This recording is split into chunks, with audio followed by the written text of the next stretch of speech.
Oh shit, here we go again. Dahil maulan po sa labas, ito magluluto po tayo ng adobong karne ng pato. Ayan, nilagyan ko na po ng mantika at papinitin po natin, tapos lalagyan na po ng luya at saka sibuyas para mawala po yung lansa ng karne. Kaya igigisa po natin yung karne ng pato. Dito po, ilalagay na po natin yung luya at saka sibuyas. At hintayin na lang maging golden brown yung kulay nito. Dito po, okay na po yung luya at saka sibuyas. Ilalagay na po natin yung karne ng pato dito.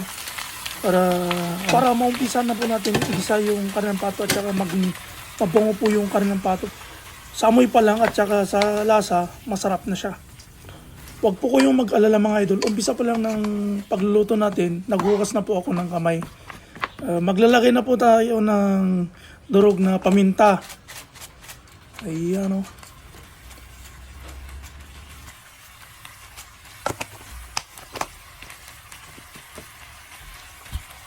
Huwag na huwag po natin kalimutan yung magic sarap. Kunti lang po yung ilalagay natin kasi kung masusobra, hindi naman po masarap yung lulutuin natin. Shoutout po pala kina Allen Ranho, Oliver Carriaga at Edison Agite. Maraming salamat po mga idol.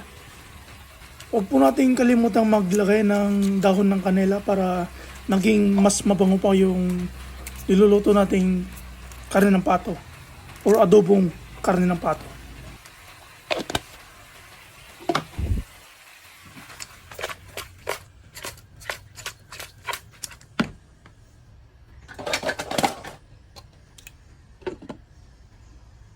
A few moments later.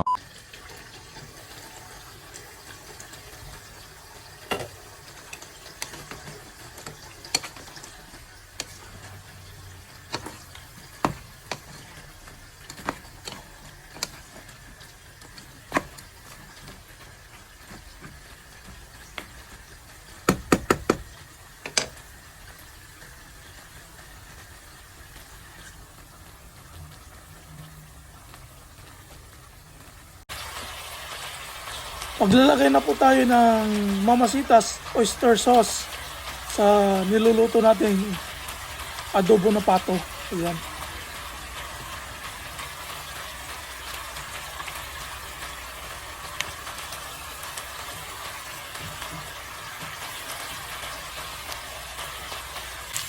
Lalagyan na rin po natin ng toyo at saka sukang puti yung niluluto nating adobo.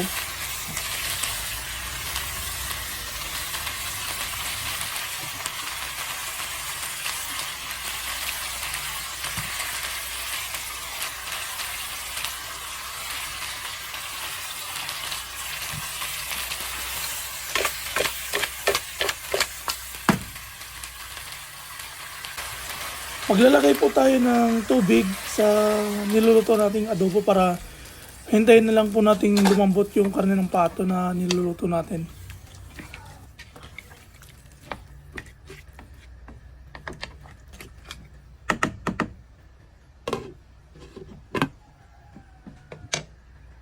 A few moments later. Dito po mga idol, malambot na po yung karne ng pato pero marami pa yung tubig na nailagay.